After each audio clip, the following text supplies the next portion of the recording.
Passamos a palavra agora para Fábio Barros. Bom dia a todos, muita paz.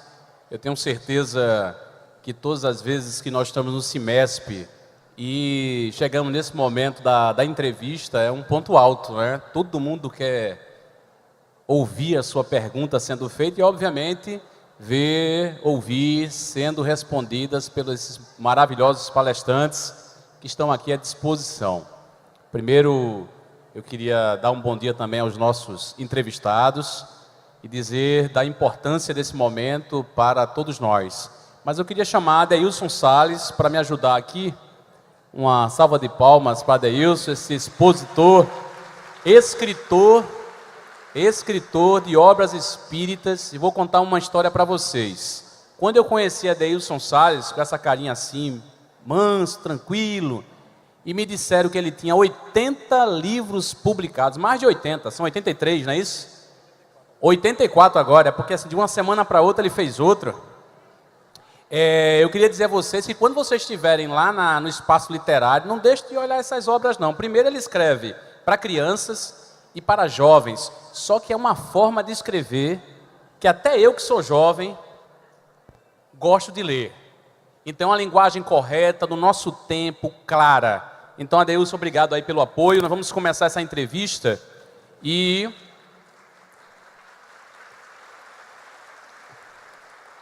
vamos começar aqui dizendo o seguinte: a regra é muito simples.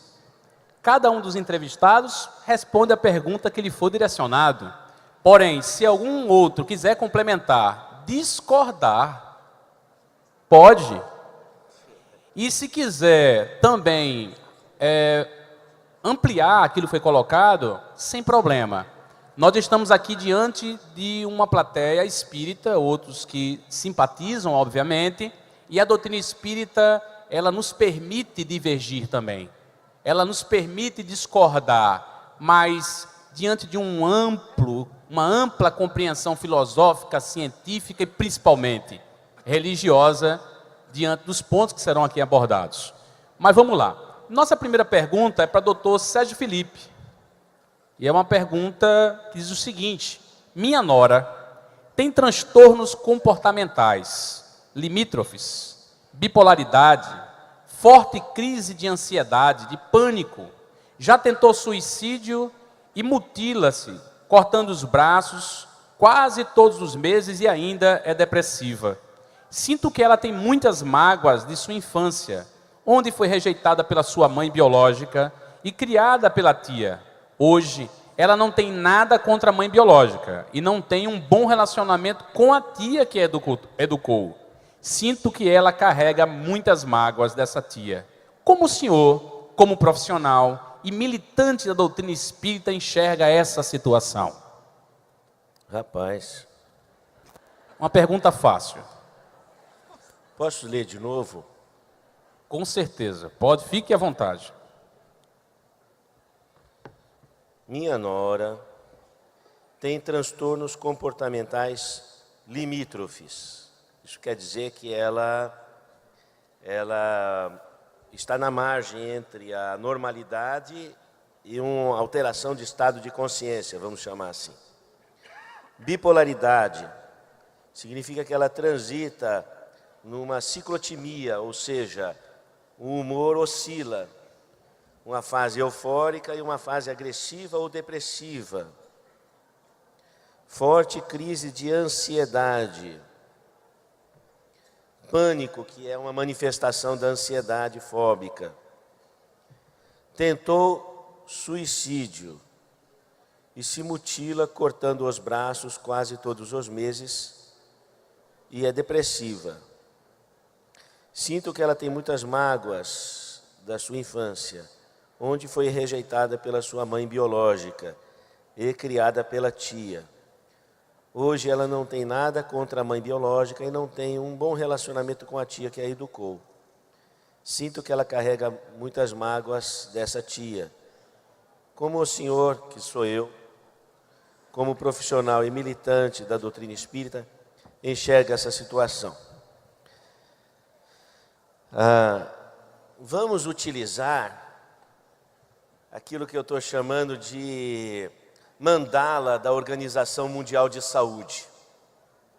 Se você pegar na internet o protocolo número 100 da Organização Mundial de Saúde, que vai trazer os chamados domínios para avaliação da saúde e da qualidade de vida, a Organização Mundial de Saúde entende que devemos abordar na pessoa o universo biológico, o universo psicológico, o universo social, o ambiental, o funcional e o espiritual.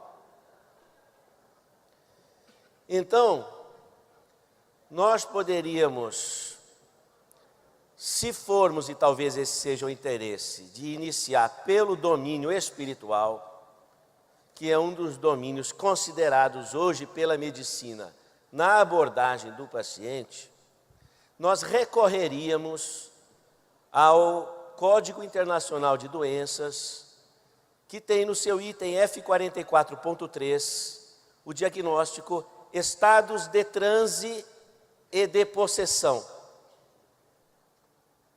Recorreríamos também ao Manual de Desordens Mentais da Associação Americana de Psiquiatria, no capítulo de transtornos dissociativos, na edição Artimed, página 291, transtorno dissociativo de identidade. E me chama a atenção o chamado critério A, em que o indivíduo apresenta situações episódicas, em que há perda de controle de qualquer uma das funções psíquicas. E esse indivíduo pode, inclusive, apresentar a ausculta de vozes de entidades espirituais, e esse é o termo do DSM-5, ou, se não houve vozes, são pensamentos intrusivos, como se um espírito estivesse tomando conta de sua personalidade. A mediunidade, ela é biológica, então o fenômeno de interação de duas mentes, entre o encarnado e o desencarnado, provocam reações físicas, que a medicina deve buscar nas pesquisas semiológicas. Em psiquiatria não existem doenças, mas existem síndromes, que são associações de comorbidades. O que é? Uma pessoa não tem somente depressão, ela tem uma tristeza, uma angústia, uma ansiedade, uma insônia, pensamentos intrusivos, uma falta de concentração, uma perda de memória. Não existem doenças únicas em psiquiatria, mas associações de comorbidades. E na nossa forma de entender, o elo entre as comorbidades numa moléstia psiquiátrica está ligado ao equilíbrio espiritual. Ela apresenta-se limítrofe. Numa situação borderline, numa situação em que, episodicamente, ela perde o domínio de si. Se você for investigar mais a fundo na tentativa de suicídio, ela vai dizer: ouviu vozes de comando dizendo, você não vale nada, você é um lixo. E depois isso começa a se acentuar dizendo, por que você não se joga, por que você não faz isso, por que você não faz aquilo? Os meus pacientes que se suicidaram e foram salvos pela UTI, eles disseram, vozes me diziam, depois eu via os espíritos dizerem para mim o que eu tinha que fazer, e aquilo foi irresistível. Quando se fala de mediunidade em medicina, apoiado nesse item do Código Internacional de Doenças, nós não estamos falando em questão de crenças, mas num fenômeno que é uma ambulância a 200 km por hora, porque os suicídios têm essa característica mediúnica na maior parte dos casos, segundo a casuística que eu tenho observado. E essa questão mediúnica já está dentro dos tratados de medicina. Há alterações biológicas, então é lógico, você tem que usar um remédio, porque não dá para a pessoa controlar a mediunidade de uma hora para outra. Então, se o fenômeno ocorreu de forma motora, numa epilepsia atípica, usar um antiepilético. Se manifestou-se como uma bipolaridade, usar a medicação adequada para a bipolaridade, para trazer, ancorar a pessoa no cérebro, vamos dizer assim. E aí você vai analisar o quê? O que está por detrás, com a avaliação psicológica.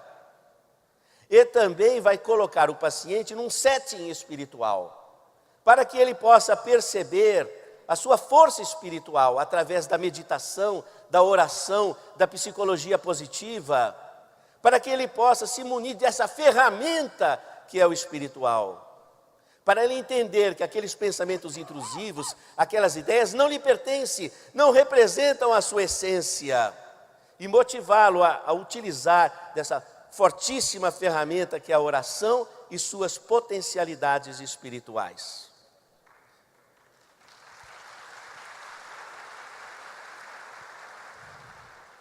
Então, um conselho para essa senhora é que seja atendida com a medicação correta, que tenha a cobertura psicológica que lhe possa ajudar semana a semana a adentrar o que está por detrás, do ponto de vista do universo psíquico, e que frequente um ambiente de espiritualidade que possa ferramentá-la para que ela se utilize da sua força espiritual através da oração, através da meditação e muitas vezes através da possibilidade de poder também ajudar pacientes meus em nosso protocolo, quando tem alguma melhora, eles vão ajudar o paciente que está ruim.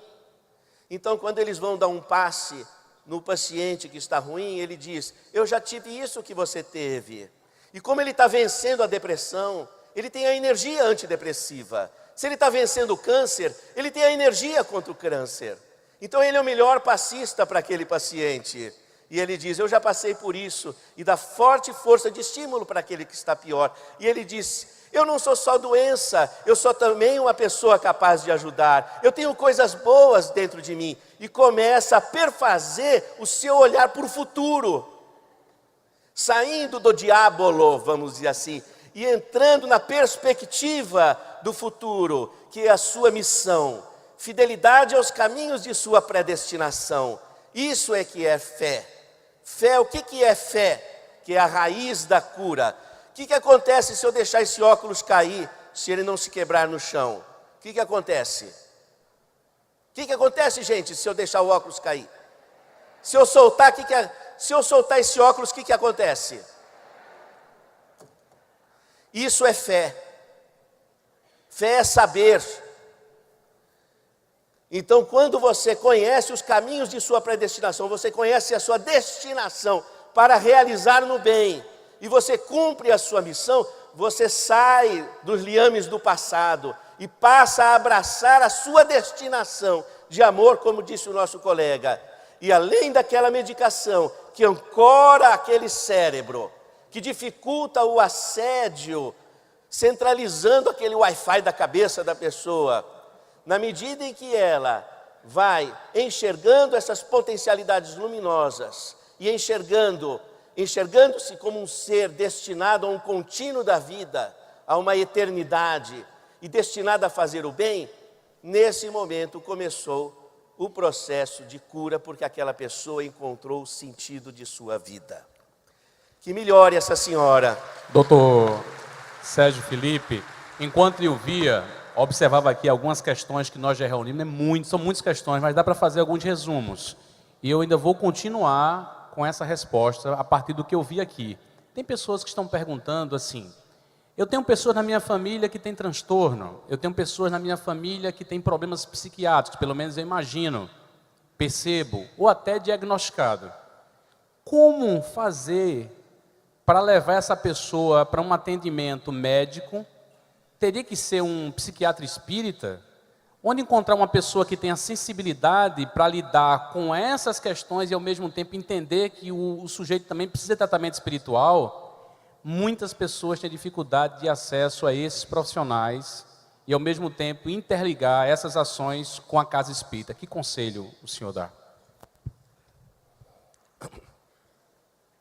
A casa espírita precisa se conscientizar que, para fazer a caridade, nós precisamos de ciência.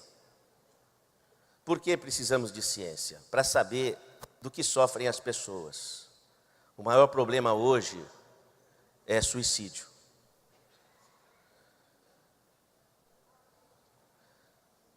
Então, suicídio é urgência. 98% das pessoas que se suicidam tinham problemas psiquiátricos, problemas psicológicos. Então, com um índice de suicídio no Brasil de um suicídio a cada 30 minutos e no mundo um a cada 40 segundos, é o atestado da falência do modelo paradigmático da psiquiatria e da psicologia atual. Imagine que a cidade esteja infestada, quando isso não é verdade mesmo, infestada de mosquitos da chikungunya, da dengue. E você vai dizer, cadê o programa de saúde pública?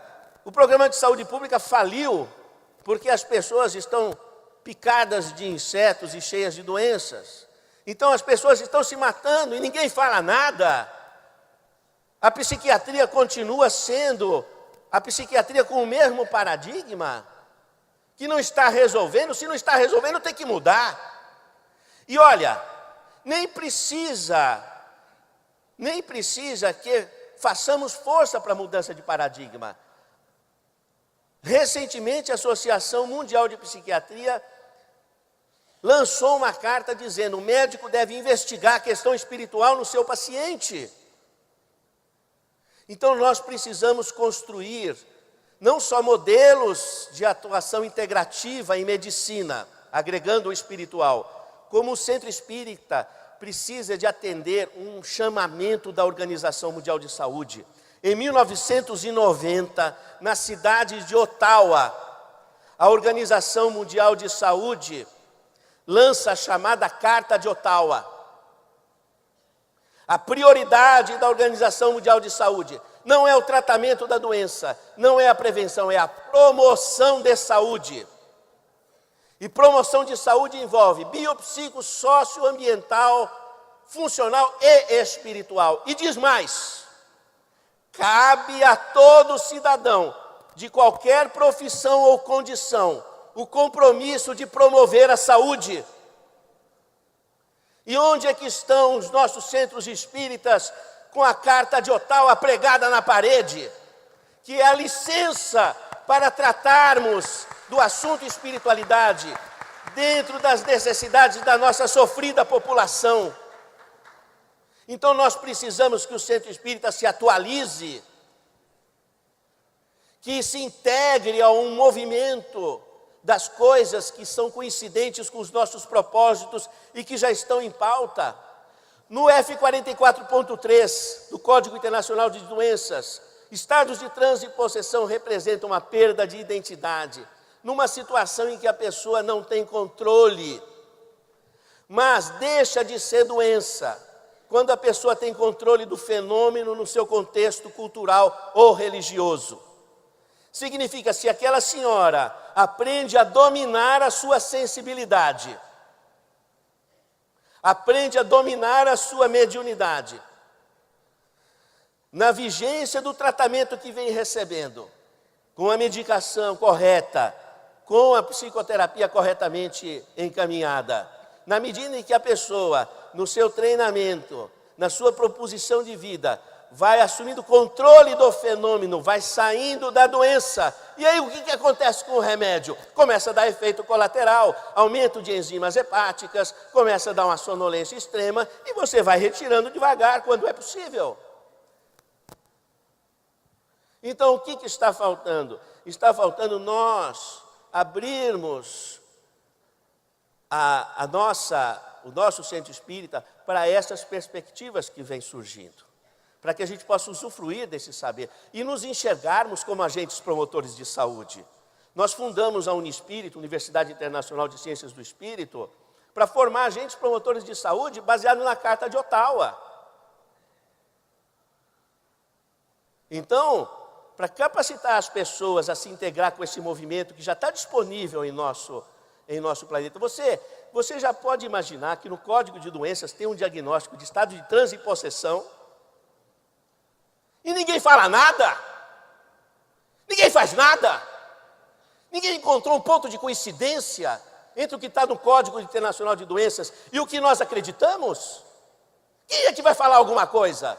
Quem é que vai fazer alguma coisa? Eu abri no Hospital das Clínicas, o então diretor do Hospital das Clínicas disse para mim: Sérgio, eu permito que você faça pesquisas espirituais aqui no hospital, se você me mostrar um livro de medicina que tenha a parte espiritual. Um médico formado há 50 anos. Eu falei: chame o Código Internacional de Doenças, a secretária trouxe, ele abriu na página.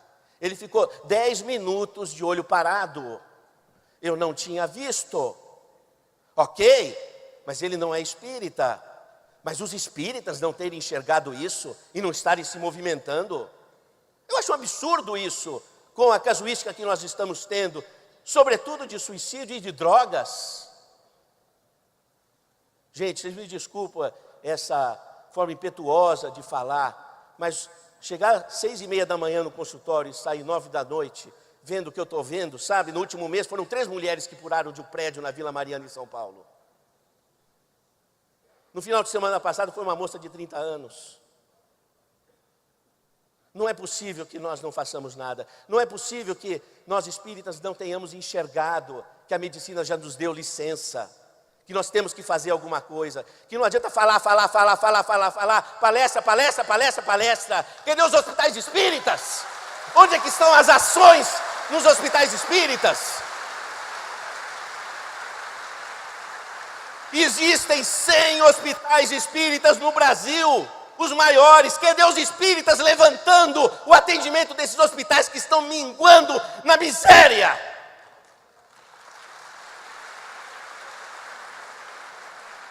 Dá dor no coração fazer visita a esses hospitais, ver esses doentes que não têm um diferencial diagnóstico, um diagnóstico diferencial de qualquer médico, mesmo espírita. Será que ele tem F44.3? Como é que nós fazemos para transformar a espiritualidade como campo de atuação médica? Levar no Conselho de Medicina? Cadê os centros espíritas perguntando para os hospitais: o que vocês estão precisando? 40 hospitais em São Paulo, 20 deles têm 5 mil leitos de doentes mentais. Onde é que estão os espíritas? Falar, palestra, mas nós temos que fazer alguma coisa. E eu não estou aqui indignado por mim, não. Eu estou sofrendo por conta dessas pessoas. Nós temos que tomar uma providência. Vocês me desculpam o desabafo. Diz que bom terapeuta é o que ouve. Eu já me sinto terapeutizado e amenizado nas minhas ansiedades. Obrigado.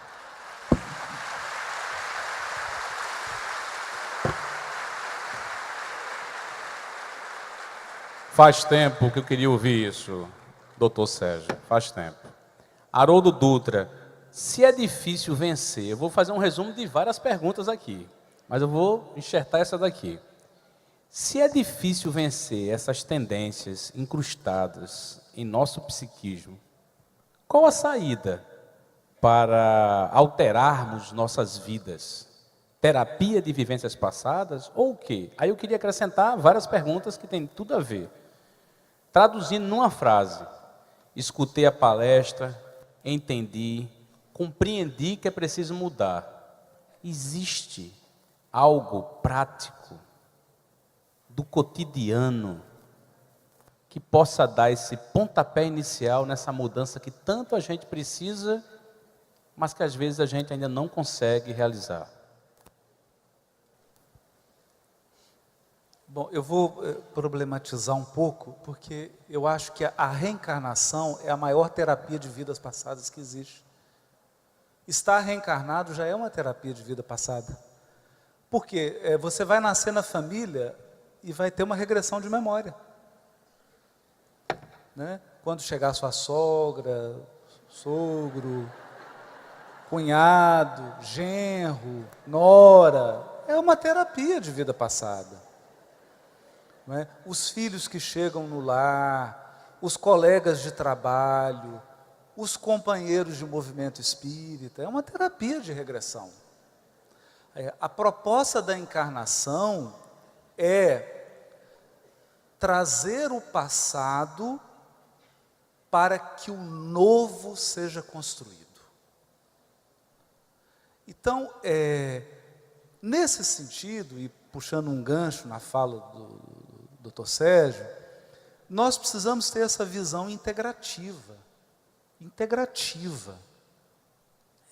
Não dá mais para estabelecermos divisórias. O Emmanuel já falava isso no prefácio do livro Caminho, Verdade e Vida. Ele dizia assim, que o nosso grande erro foi ter estabelecido divisórias entre o templo e a oficina. Toda a natureza é altar de adoração e oficina de trabalho. Então, no trânsito, eu estou em prece, eu estou em trabalho divino, quando eu sento na minha cadeira, quando eu estou dando uma sentença, quando eu recebo alguém, quando eu tomo uma decisão, eu estou efetivamente numa prática espírita, numa prática espiritual, numa prática de transformação moral. O que eu acho que o grande segredo aqui é, primeiro, nós não estamos aqui buscando um remédio que elimine as dificuldades, porque as dificuldades já são o remédio.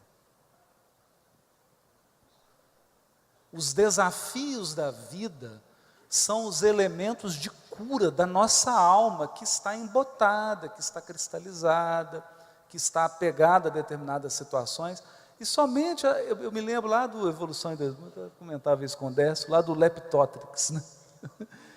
Aquela carapaçazinha de ferro. Então o que a espiritualidade faz para dar um impulso evolutivo? Tira a carapaça dele, ferruginosa, e ele tem que buscar alternativas. Então, o processo de evolução espiritual é assim também, né? As circunstâncias que vão chegando, os fatos da vida, eles são verdadeiras propostas educativas. Nós não precisamos criar outras. Não é?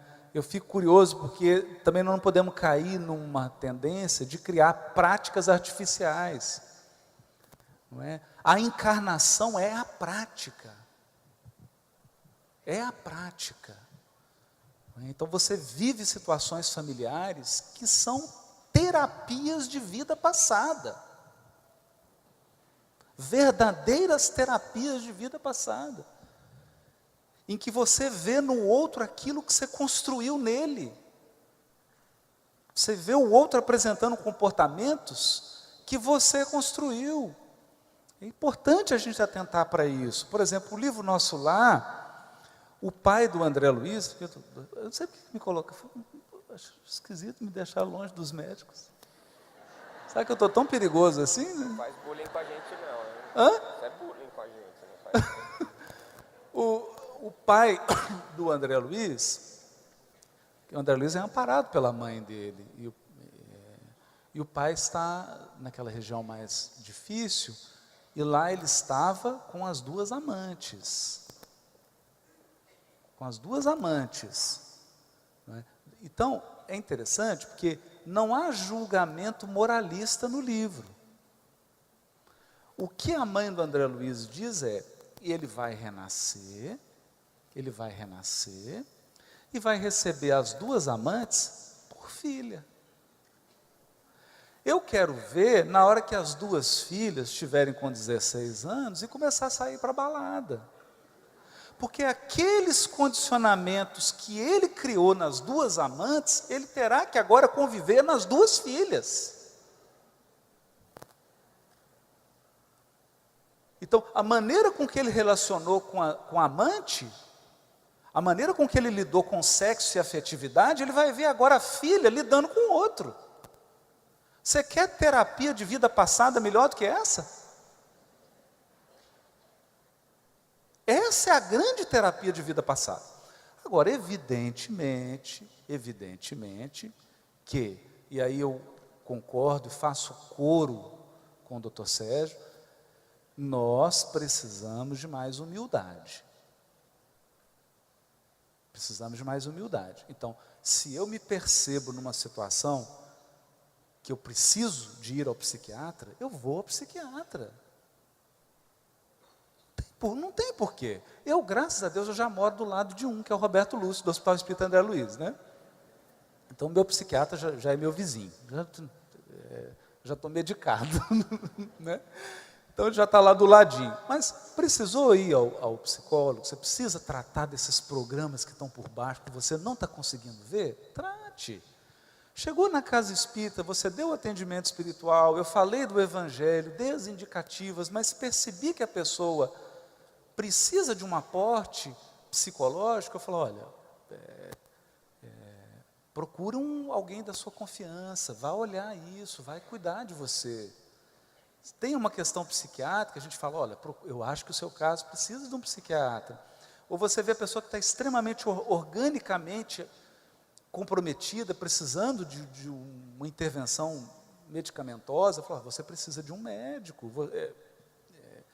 Recentemente eu passei por uma situação, fui fazer um exame, estava lá tudo baixo, o médico falou, meu amigo, não vai ter jeito, você vai ter que complementar aqui umas vitaminas, você está bastante debilitado, né? Por deficiência de alimentação. Não é? Então, eu tenho cuidado com o corpo, aí tive que começar a fazer uma dieta de alimentação, certos nutrientes, aí equilibrou, fez o exame, falou, agora está tudo bem. Tinha desenvolvido até uma glicemia, né? E que foi, então assim, essa humildade a gente precisa ter, porque a casa espírita e a doutrina espírita, ela vem indicar os rumos, não é? O nosso destino espiritual. Ela vem apontar aqueles valores que não são valores da Terra, são valores do universo infinito, não é?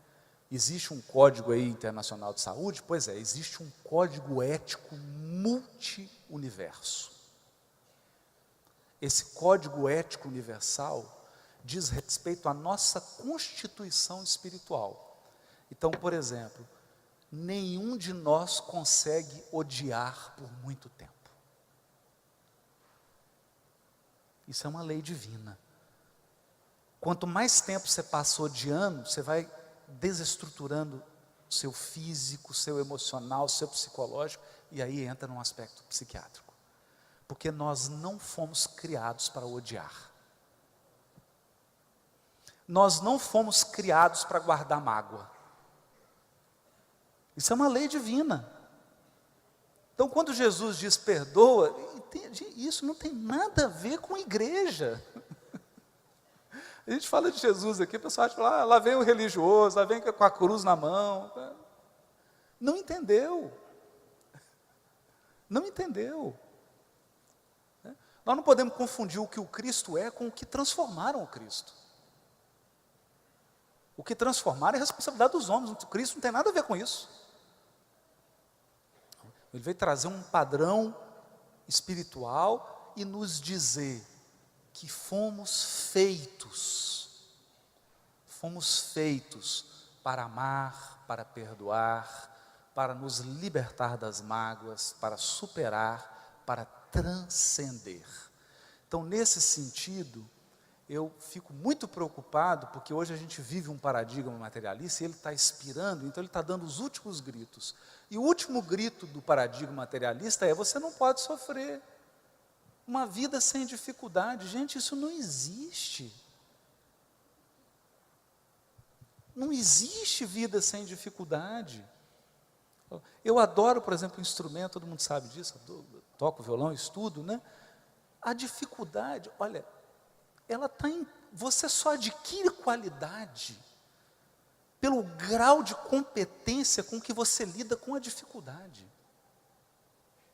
O que separa o meu professor de mim, que é um grande professor inclusive, o que o separa de mim, dele, é que tem dificuldades que ele coloca na partitura e eu não consigo superar. Eu não consigo executar aquilo no instrumento. E você coloca a mesma partitura na frente dele e ele superou. Então, enxergar a dificuldade como convite à transcendência. Convite à transcendência. E o que você vai usar? Tudo que a providência divina colocar no seu caminho, utiliza. Utiliza o psiquiatra, utiliza o psicólogo, utiliza o amigo, utiliza a casa espírita, o livro espírita, utiliza tudo, utiliza esses recursos, mas como alguém inteligente, que sabe que cada um deles é uma ferramenta. Individualmente, ela não vai resolver todo o problema, elas vão resolver em conjunto. Se nós formos capazes de reuni-las no conjunto. Então, e se for necessário ir para uma terapia de regressão, vá. Vá, se for necessário, faça. O profissional sério, escolha um profissional sério. Né? A gente tem, por exemplo, o Alberto Almeida, lá trabalha com isso, com a maior seriedade do mundo.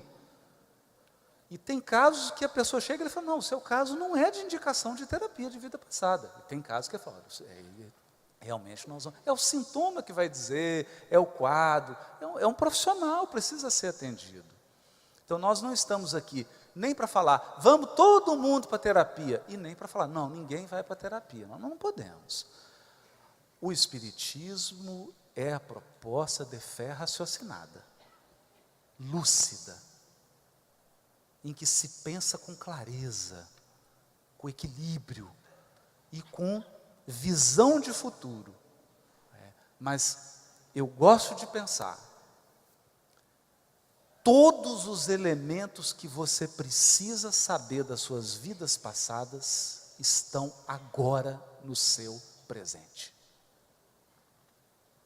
Faça um exame aí. Que tipo de problema você está vivendo? Financeiro? Não, financeiro não é, meu problema é afetivo. Então está aí a sua vida passada.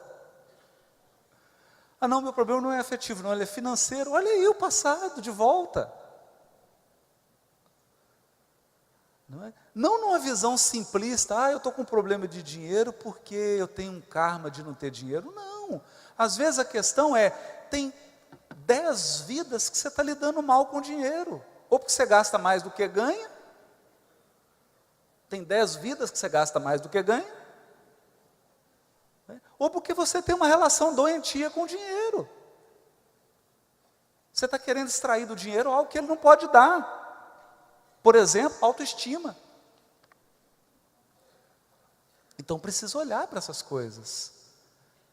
Porque a proposta da encarnação, ela é uma proposta de renovação. Renovação espiritual. Que a gente olhe para os propósitos. Para os propósitos. E aqui, para não delongar muito, eu queria lembrar de um grande professor que eu tive, no início da faculdade. Ele disse assim, e a profecia dele se cumpriu totalmente, ao longo da minha profissão. Ele disse assim, quando chegar um momento no exercício da sua profissão em que você se sentir completamente perdido, você não souber o que vai fazer, o que vai decidir, o que você vai fazer, lembre-se de 2 coisas. Dos propósitos, em primeiro lugar. Segundo, das coisas mais simples, do básico. Porque se você se voltar para os propósitos e para o básico, você vai encontrar a solução. Então, eu gostaria de fazer isso aqui com relação a essa pergunta. Para que nós encarnamos? Qual o propósito da encarnação de todos nós aqui? O propósito da nossa encarnação é de renovação e recomposição dos nossos destinos. Renovação e recomposição dos nossos destinos. Criaturas que foram feridas e machucadas pelo nosso comportamento, virão até nós para que possamos curá-las, através da nossa dedicação, do nosso amor, do nosso compromisso. Situações difíceis virão até nós para que nós vençamos limitações interiores, a fim de não necessitar mais dessas dificuldades. Porque para quem já venceu a limitação interior, a dificuldade, ela passa, mas ela não vem daquela forma, como antes. E o básico, ninguém morre. Nós somos espíritos imortais. Não tem essa de eu sou jovem, eu sou velho. Para com isso. Você não é seu corpo. Nós somos espíritos imortais. Isso é um básico. Segundo, nós já tivemos muitas vidas. E você sobreviveu a tudo, até a morte.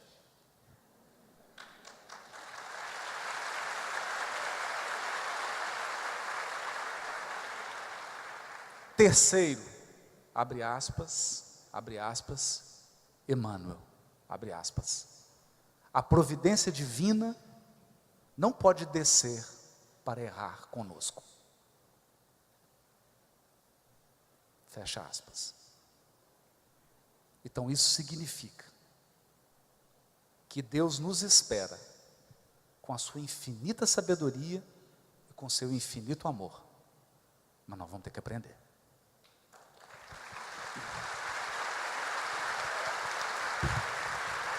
Muito obrigado por mais essa resposta. Doutor Décio, ontem, sobre a mudança de um paradigma baseado na heteronomia para a autonomia, em que não precisa haver um controle externo sobre o indivíduo, nem leis, Estado, polícia. Isso ocorrerá em um futuro ainda algo distante. Como você entende que será a transição entre esses dois momentos? Qual o nosso papel nessa transição? Eu queria só acrescentar o mundo real. Volta e meia a gente vai, liga a TV, só vê coisa ruim. Liga o rádio, coisa ruim. Na fofoca diária, coisa ruim. Porque parece que coisa boa para ser passada adiante é uma coisa difícil. A maioria das pessoas que conversa comigo, quando eu digo, o mundo nunca esteve tão bom. Tem gente que ri. Aí eu digo, não, mas nós estamos melhorando. Não acredito. O que eu vejo é um estado total de desrespeito à humanidade. Eu não acredito. Não, mas está aí a situação da corrupção. Aí alguém diz assim, mas eu vejo é uma massa corrompida. Como é que esse mundo vai passar desse estágio, nessa transição, e onde é que nós estamos diante disso? Então, acho que nem se eu fosse o profeta, eu não saberia te dizer. Mas o que eu vejo é uma coisa assim. A gente sempre quer uma saída simples e fácil para coisas complexas. Isso não existe. Não existe. Quer dizer, não tem saída simples e fácil para coisas difíceis e complexas. Não tem. Mas a gente quer sempre que alguém diga, como eu faço para fazer tal coisa? E a gente quer uma resposta rápida, curta, que não dê trabalho. Não vai acontecer. Então, assim, se eu conseguir me expressar bem ontem, eu acho que deu para entender que a autonomia é o nosso objetivo. É onde a gente quer chegar. Não é? Você acha que dá para ficar sem polícia hoje? O Estado do Espírito Santo deu um exemplo para a gente que não dá. Dá para a gente não ter governo, dá para a gente não ter... Você acredita em você mesmo? Se não tiver ninguém te olhando, e que se você estiver totalmente livre, você tem certeza que você vai se manter dentro do que você acredita que é certo? Né? Eu sempre digo isso, eu aprendi com Simão Pedro. A ocasião não faz o ladrão, revela. Porque nós somos heterônomos. A heteronomia, ela não é um problema, ela é uma necessidade. Enquanto a gente ainda não encontrou a questão da autonomia, que é a nossa maturidade espiritual.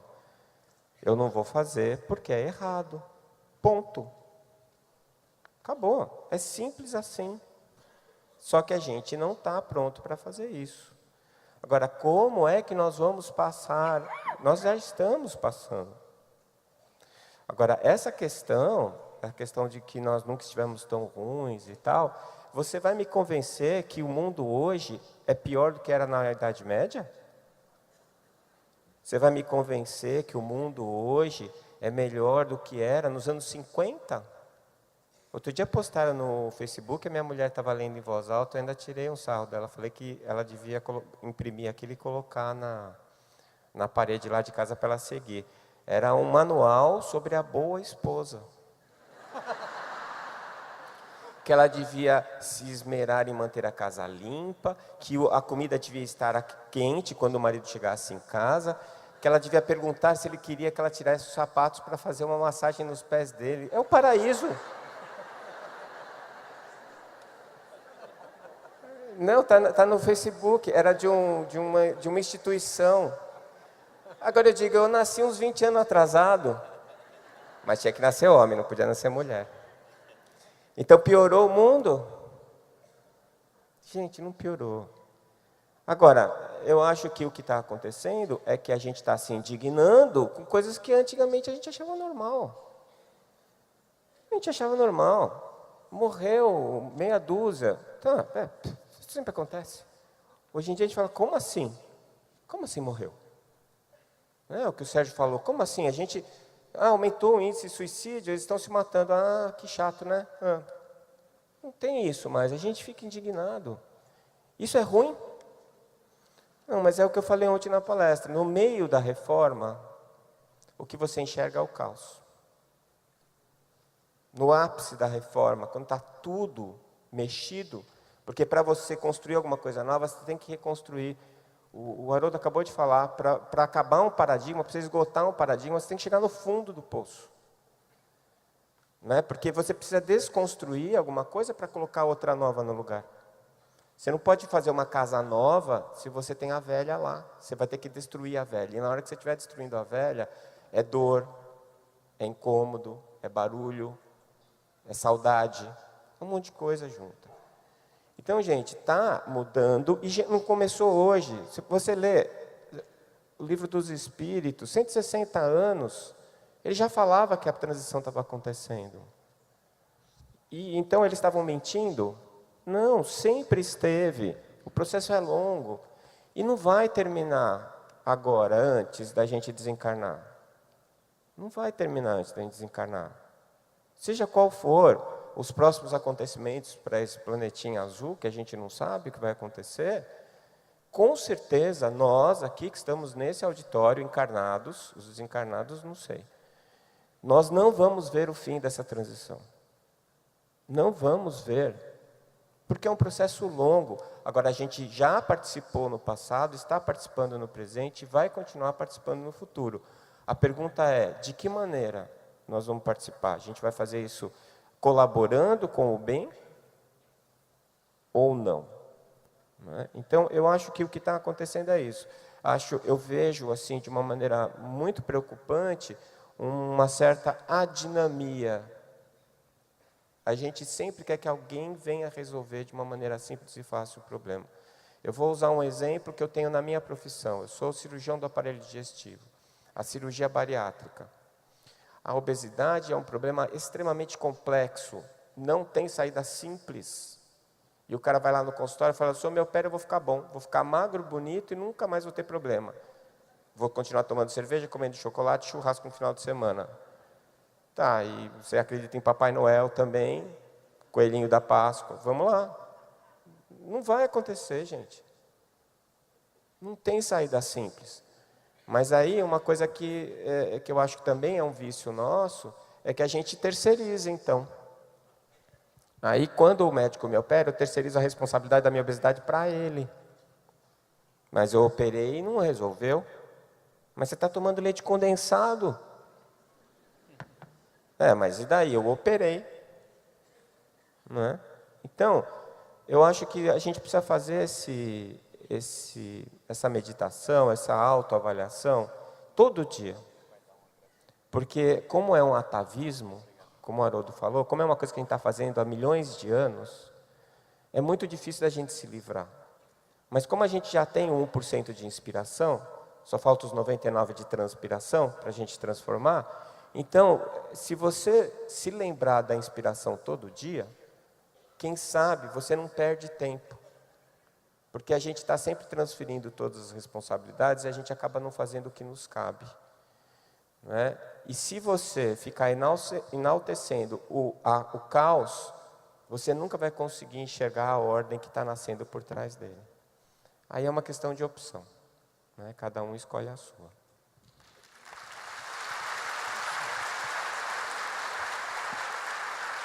Doutor Sérgio Felipe, vou juntar aqui duas perguntas e levando em conta outras que foram feitas sobre mais ou menos o mesmo tema. Muitas perguntas sobre a glândula pineal, mas uma que chama a atenção.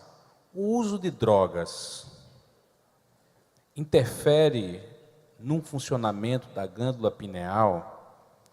E uma outra pergunta que diz assim, um pouco mais comportamental e social. O que a doutrina espírita me diz sobre a liberação da maconha? As drogas que você se refere... As drogas ficou em aberto. Se seriam drogas alucinógenas ou não, mais graves, vamos dizer, mais... Eu esqueci as perguntas. A primeira pergunta é se as drogas, o uso de drogas, ele está falando aqui de drogas ilícitas, interferem no desenvolvimento da glândula pineal. Tá. E a outra é o que a doutrina espírita nos diz sobre a liberação da maconha. Tá. Não vou ficar bravo, eu vou procurar me acalmar. Tende calma. Vamos falar de drogas. Sabe que existem dois grandes períodos de poda neuronal na nossa vida. Um é aos 2 anos de idade e o outro é na pré-adolescência. Poda neuronal ocorre porque você não usa aqueles neurônios, então o cérebro, por uma questão de economia, porque 25% da energia de tudo que você come e tudo que você respira é usado pelo cérebro. E então o cérebro consome muita energia. Como a caixa craniana ela não se expande, então o cérebro precisa diminuir o número de neurônios para poder manter a temperatura. E aos 11 anos tem um pico de poda neuronal, depois na pré-adolescência. Você não usou determinado comportamento de expressão da alma, aquele neurônio ficou inútil, ele é apagado.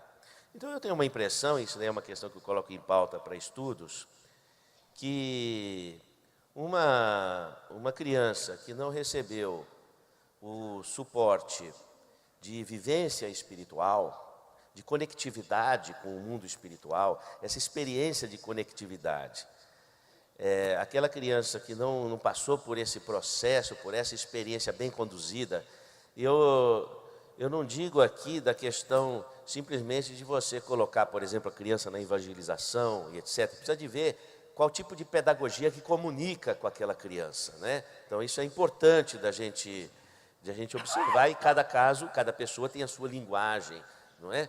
Então se a criança ela não assimilou ou não foi dado a ela uma ambiência para o desenvolvimento de sua conectividade, porque a conectividade com a espiritualidade é necessária para a vida, tanto quanto a árvore necessita das folhas com a clorofila para fazer fotossíntese, captar a luz do além, também o nosso organismo, ele necessita da luz do além para manter a vida. E nós sustentamos devemos sustentar essa conectividade.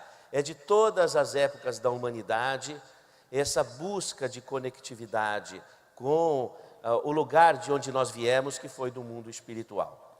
Um índio no Igarapé, na Amazônia, num pequeno afluente do Rio Negro, numa visita que fiz à tribo, me explicou, existem 2 mundos, o mundo de onde viemos e o mundo onde estamos. O mundo de onde viemos é o mundo espiritual. Então essa conexão é necessária. Aconteceu mais ou menos como Joãozinho e Maria. Eles entraram na floresta e deixaram alguns grãos ou alguns migalhas de pão para depois saber a volta, não é? Então nós viemos para cá, mas nós sustentamos um elo de conexão com a espiritualidade para sabermos o caminho de volta. É uma dádiva de Deus e sustenta o vigor, o ânimo, vamos dizer assim, sustenta a alma. E o que acontece? Se a criança ela não passa por esse processo devidamente dimensionado para as suas necessidades, de vivência, de conectividade espiritual, então quando chega na pré-adolescência, aqueles neurônios são podados. É como se houvesse uma cegueira espiritual. Perde-se os neurônios de conectividade espiritual por não uso. E isso provoca um desespero, um desencontro, como uma barata tonta, vamos dizer assim. E existe uma questão muito curiosa em farmacognosia, que é a pesquisa do uso das plantas para a cura das doenças, que você segue um animal, por exemplo, quando um animal ele tem uma doença, ele vai comer a planta que cura aquela doença. Então você quer descobrir, por exemplo, vamos supor que o orangotango esteja com psoríase, ele vai comer uma planta que trata da psoríase. Se ele tiver com uma dor de estômago, aquele cachorro, ele vai comer uma planta que melhora aquela dor de estômago. Então, existe esse campo de pesquisa dentro da farmacognosia. Então, o ser humano ele ainda tem esse ar instintivo, e a partir do momento que houve poda de neurônios da conectividade, existe uma atividade instintiva de busca de alguma coisa que resgate essa intuitividade. E essas drogas, maconha e essas drogas todas alucinógenas, elas promovem essa conectividade de uma forma em que a pessoa ela tem um estado de transe, mas regada a más influências. E ela tem um estado de transe artificial que a droga produziu, então ela não sabe voltar para o seu estado normal. Além do que o seu estado normal já não existe, porque houve alteração do cérebro. Então, o que ocorre? Nós necessitamos de repensar e pensar muito bem como criar a pedagogia para cada criança e a ambiência necessária para que se estabeleça uma boa conectividade, que quando chega na pré-adolescência, o adolescente não tem necessidade da droga. Ele não se sujeita, ele não busca, ele não se interessa, ele não tem abertura para aquilo está longe das necessidades dele. E é lógico, na medida em que a nossa humanidade desconectou a vivência espiritual da nossa vivência cotidiana, ocorre um desespero. As pessoas estão desesperadas, porque não é só a maconha, ou a cocaína, ou a heroína, são também as drogas psiquiátricas, os opioides, por exemplo, para dor crônica. São 30% da população mundial tem dor crônica. Dor crônica já é um tipo de dor que não tem mais conexão com a lesão, já envolve questões psíquicas e espirituais. É um desespero espiritual. Então, esse desespero, a par que é uma questão ruim, mas ao mesmo tempo, diz o seguinte, que uma doença é uma defesa contra uma injúria. Se a humanidade está doente, não é? Ela está caminhando por um sistema de defesa, e muitas vezes esse sofrimento representa esse sistema de defesa. Então, lógico que não se deve usar a maconha, ela é alucinógena, ela lesa o cérebro. Lógico, não é a doutrina espírita que diz isso, é a medicina. A não ser, lógico, que o pesquisador e o médico seja usuário de maconha. É lógico que ele vai liberar.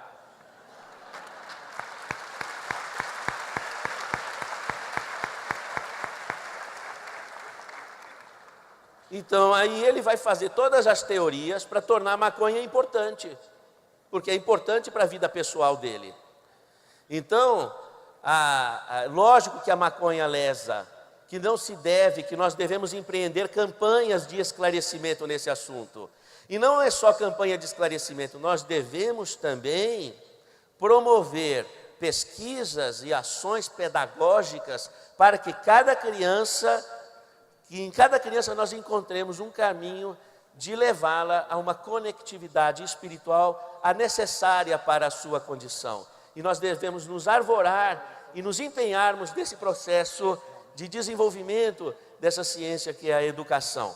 E quando o adulto já está envolvido com essas drogas todas, nós devemos lembrar que nós temos um tapete de células-tronco que vai da base do nariz ao teto do terceiro ventrículo no cérebro, disponíveis para reconstruir o cérebro.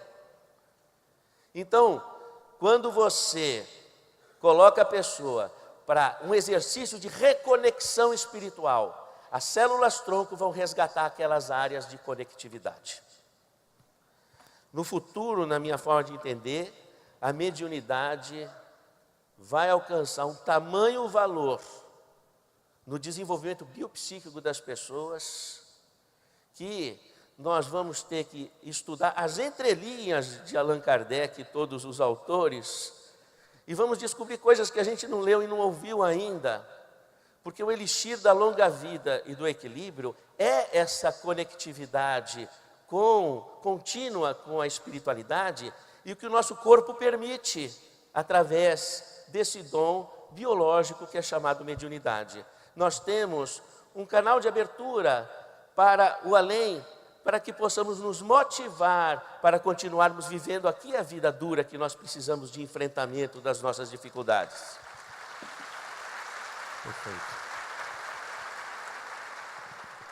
Não seja indulgente com relação à droga. Busque de todas as maneiras uma forma de não haver drogas em sua casa. De todas as maneiras.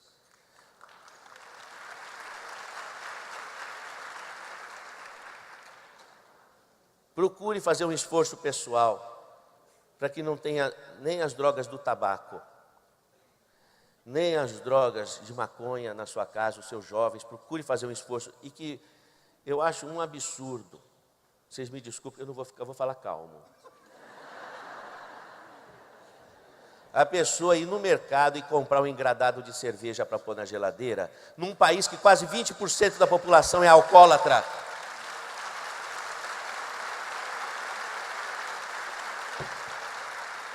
Eu acho um absurdo num país que quase 20% da população é alcoólatra, um artista fazer propaganda de álcool e que se faça apologia do álcool sair num barzinho para beber e não se sai mais para conversar, para trocar ideias, para se confraternizar, mas é para beber, que não se sabe mais o que é isso.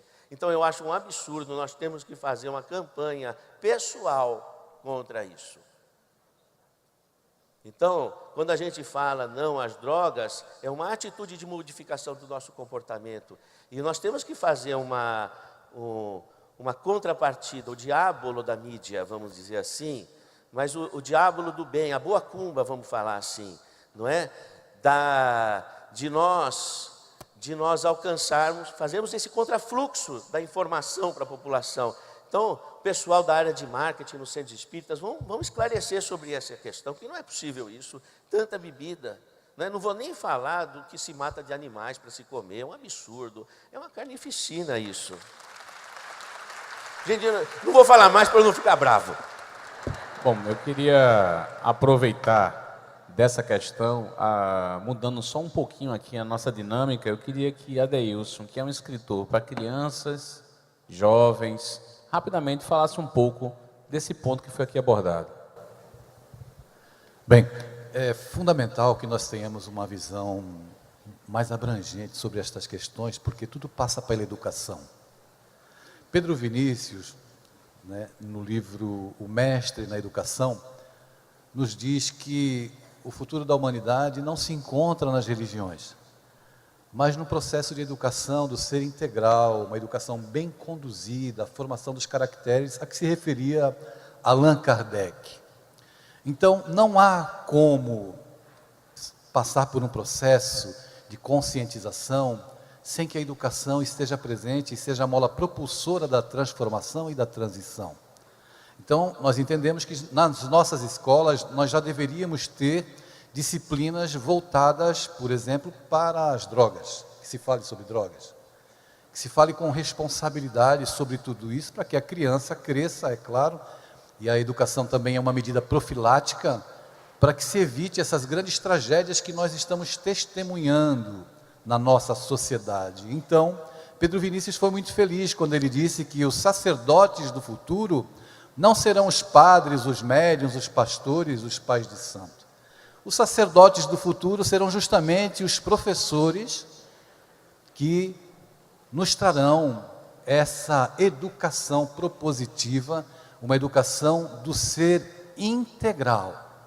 Nós passamos hoje no caldo de transformações pelo qual a sociedade passa, situações de suicídio, que já foi comentada aqui, em que os nossos jovens desenvolvem comportamentos, trazendo também André Luiz para as nossas reflexões, comportamentos de monoideísmo com relação a videogames, a toda essa temática de smartphones, a ausência dos pais, a falta de disciplina, a falta de limites, e nós pais somos responsáveis por isso, em que se perde de fato as conexões mais preciosas com relação à nossa afetividade, porque nós nos tornamos pessoas ausentes, educadores ausentes, e com isso as crianças e os jovens se encontram à mercê de páginas que incitam o suicídio, incitam ao consumo de drogas. Erguemos muros, cercas elétricas, protegemos os nossos filhos dentro de casa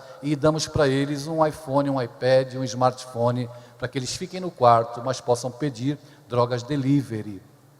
Então o contexto merece a nossa reflexão na área da educação. Me permitam parafrasear, como eu disse ontem na entrevista, os benfeitores espirituais que nos legaram a bandeira de que fora da caridade não há salvação. Nós, de maneira muito preocupada, podemos afirmar hoje que fora da educação não existe solução.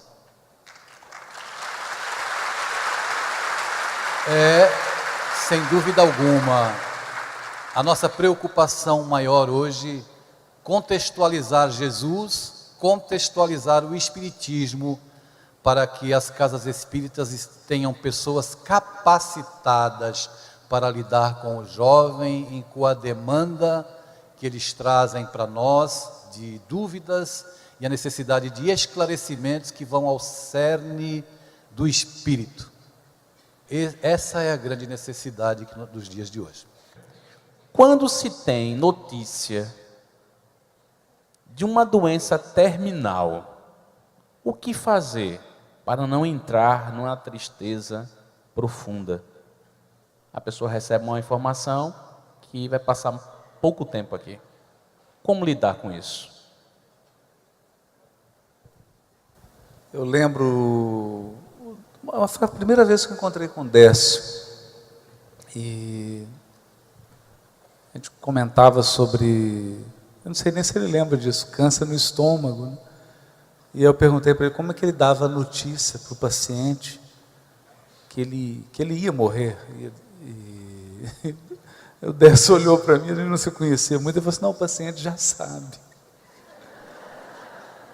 A gente já sabe quando vai morrer, né? A gente já sabe. A gente sabe. Excetuando, entra no avião, aí ele cai, mas você sabe também. Eu tenho refletido muito sobre isso, até porque eu já estou começando agora a dobrar, né, a serra, né? Então você já começa a ter um horizonte de quanto tempo de encarnação me resta, né?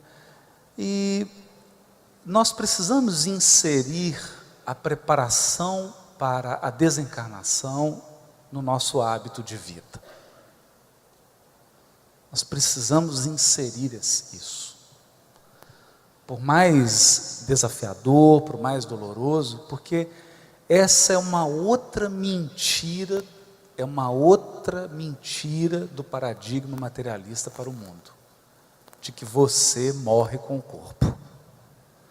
Isso nos transformou numa sociedade que quer burlar a morte. Burlar a morte. E eu digo burlar a morte, eu hoje na minha comarca, vou fazer um desabafo aqui, mas sem ficar bravo. Sério, fica tranquilo. Eu tenho hoje competência da saúde, da competência, que hoje as questões de saúde estão todas judicializadas, né? Tudo vai no judiciário, que o judiciário tem que decidir. E foi feito um congresso em Minas Gerais, do Tribunal de Justiça, chamando todos os médicos, os gestores da saúde, juízes, desembargadores, para a gente discutir um ponto. Quando não há mais tratamento. Não há mais tratamento. Então, o paciente chega num quadro, você fala assim, doutor, ele falou assim, olha, chegou a hora, não tem tratamento, não há medicação, esse quadro é irreversível, dentro dos parâmetros, né, do que a gente pode aqui avaliar, não tem. Então, pode dar essa droga que custa 250 mil reais, que não vai resolver. E aí você tem que fazer aquele juízo de que eu vou tirar 250 mil reais dos cofres públicos, sendo que eu tenho uma fila de 38 mil pessoas na minha comarca para fazer ultrassom. Porque o poder público não tem como pagar as 38 mil ultrassonografias. Para pegar esse dinheiro que poderia fazer 3 mil, 4, 5 mil, sei lá, exames, para usar uma droga experimental em alguém que chegou a hora dele desencarnar.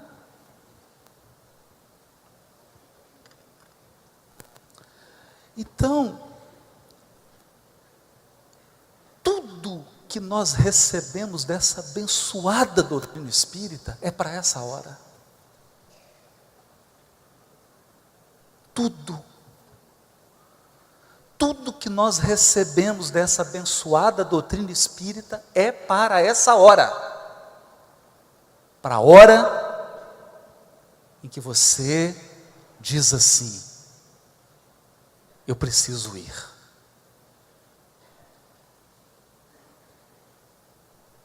Eu quero deixar meu testemunho aqui. Um grande amigo, um senhor que teve uma importância profunda na minha vida, o Assir, e ele contraiu um câncer absurdamente violento. Foi assim, questões de meses. E a última visita que eu fiz a ele, eu sabia que ele estava, eu fui lá despedir dele. E aí eu perguntei, meu amigo, como é que você está? Ele falou assim, eu estou bem, vai ser melhor eu ir. Vai ser melhor para mim. Chegou a hora. Ou me recordo aqui do casal que me procurou semana passada, lá em Joinville, na fila, veio trazer um bilhete muito carinhoso, dizendo assim, nós perdemos as nossas 2 únicas filhas, uma de 25 e outra de 22. E essas palestras, o Consolador Prometido salvou as nossas vidas. Então, é importante a gente falar, não há motivo para sorrir. Ninguém aqui vai falar da desencarnação sorrindo, soltando balão, porque há um tempo para chorar e há um tempo para sorrir. Então tem uma hora de chorar, tem a hora do luto, principalmente do nosso. Vai chegar para todos nós aqui, né? O Décio disse assim, eu não posso ser profeta, mas eu vou fazer uma previsão aqui. Todos nós aqui vamos desencarnar.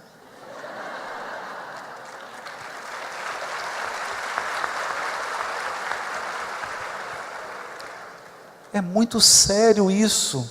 Olha, a coisa mais chocante para mim, Lázaro desencarnou.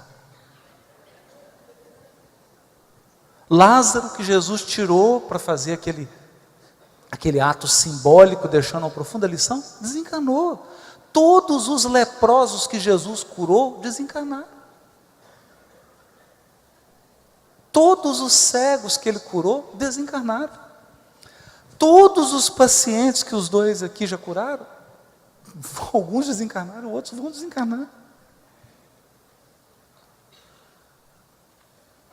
Então, isso me dá duas dimensões. A dimensão da grandeza da doutrina espírita, que diz assim: você é imortal. Você é um espírito imortal. E ouvindo isso aqui da conectividade, precisamos nos ligar às nossas origens. Nós somos imortais. Segundo, é preciso nos preparar. Humberto de Campos tem uma lição sobre isso. Precisa preparar, cuidar das questões jurídicas, deixa as questões patrimoniais, resolve isso. Já deixa as coisas encaminhadas, mas sobretudo, faz o treino de noite, quando você for dormir, porque é um treino. É um treino do fui. Né? Fui, porque uma hora você vai mesmo. O Haroldo, pode ser valendo também, naquela noite pensar que é um treino e é valendo. É valendo, é. O bom é não saber, né? Então, assim, eu acho que aqui eu vou dizer uma coisa que eu aprendi. Se for válido para você, você utiliza. O Espiritismo é o consolador prometido, não porque ele tira a dor e o obstáculo do seu caminho, porque isso não vai acontecer. Não vai. Você pode ser expositor, pode ser médium, pode ser o que você quiser. Você não terá imunidade contra a dor e contra a dificuldade. Dificuldade, dor e obstáculo são os elementos da pedagogia da encarnação. O espírito precisa passar pela prova da encarnação. Então, o que é a consolação? A consolação do Espiritismo é perspectiva. Perspectiva. Então, se for alguém que eu amo e estiver nesse estágio, primeiro, eu vou procurar falar pouco, porque tem hora que palavra estraga. Eu vou pegar na mão dessa pessoa, vou ficar do lado dela, vou estar ali porque presença, sabe? Presença, amor, estou junto com você. E se tiver ocasião de dizer algo, eu só vou dizer para ela assim: está cheio de coração amigo aqui, preparando para você ir para o lado de lá. Já estão aqui, amores, amores cujo nome você se esqueceu quando encarnou, e alguns que você sabe o nome porque precederam você na grande marcha. Pode ser um avó, um avô, um tio, uma tia, um espírito querido. Ninguém desencarna sem esses corações amigos na assistência. Ninguém. E sobretudo quando a criatura viveu uma vida honrada, coerente. A gente vê lá na obra de André Luiz o carinho para fazer o desligamento, o carinho para tratar, o carinho. Às vezes eles retardam o processo de desencarnação para chegar um filho de longe, para um filho que mora no outro estado chegar, para um parente, aí ele despede, e aí acontece o processo. Uma grande lição, né? E eu acho que a gente pode ajudar muito nessa hora, tendo essa visão pé no chão, e mostrando essa perspectiva da imortalidade. O corpo de todos nós, meus amigos, todos nós, todos, eu vou só dizer uma coisa: o codificador do Espiritismo, esse Espírito extraordinário, pelo qual nós temos uma verdadeira reverência e respeito pela sua dignidade, pelo seu poder intelectual, moral, desencarnou com um fulminante infarto. E os amigos foram lá, fizeram o velório, falaram, deram testemunho. Não tem. Abre aspas, Emmanuel: a morte é a mão niveladora. Lá, meu amigo, não tem juiz, não tem médico, não tem gari, não tem ninguém. Tem a pessoa, o coração que está fazendo a sua passagem. Nivela todos nós. É o momento em que da restituição dos empréstimos. Devolve o corpo, devolve os bens, devolve o dinheiro, devolve propriedade, devolve os laços afetivos, devolve tudo e vai você. E aquilo que você soube reter, o que você soube aproveitar e o que você construiu de laço afetivo com os empréstimos da providência divina. Vamos pensar na morte assim. Vamos pensar. E um dia,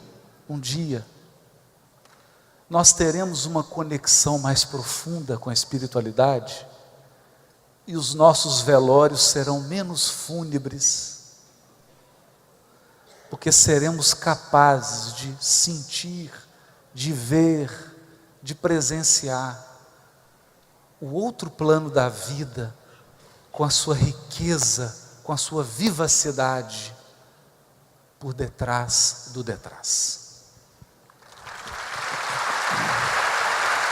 Nós poderíamos passar o dia inteiro aqui, com certeza. Para finalizar, o nosso tempo já foi, mas a gente vai dar para cada um dos expositores 1 minuto para suas considerações finais. E nós vamos até o espaço externo, aqueles que desejam comprar livros, com autógrafo dos autores presentes. Então, Décio. Eu só tenho que agradecer a oportunidade. Eu já me sinto em casa aqui no CIMESP, já sou figura carimbada aqui. E a felicidade de estar podendo estar aqui, de receber tanto carinho, tanto apoio de todos vocês, é sempre um presente muito grande para mim. Agradecer fundamentalmente quem faz isso acontecer, porque vir aqui falar é molezinha, o duro é fazer, montar o esquema, chamar as pessoas, trazê-las e ainda tratar a gente com tanta reverência. Então eu só tenho que agradecer e torcer para ter sido minimamente útil, né? Porque é só para isso que a gente veio. Se a gente não fizer direito, não sobra nada. Muito obrigado. Doutor Sérgio Felipe, suas considerações finais. Minhas considerações finais são de agradecimento, porque eu só me sinto de estar aqui falando qualquer coisa para vocês, não porque eu tenho autoridade para ensinar ninguém, que estou longe disso, mas porque me sinto em casa, me sinto à vontade de poder fazer os meus desabafos. Então, gratidão pelo coração imenso de vocês. Uma delícia estar aqui, encontrar meus amigos, o Décio, o Haroldo, que eu nem sabia que a gente não se conhecia, não sei por que motivo. E também tantos, uma delícia, o Mário Jorge está de parabéns, a equipe toda dele. Gente, eu não tenho palavras para agradecer tamanha generosidade de todos vocês. Obrigado.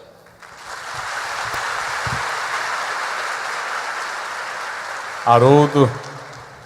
Eu também agradecer ao Mário Jorge, a família toda, a família Mário Jorge, né, que está envolvida nisso tudo, os trabalhadores anônimos que estão aí no cantinho, trabalhando, sem serem vistos, e que transformam esse evento, um evento tão bonito, já tradicional no calendário espírita.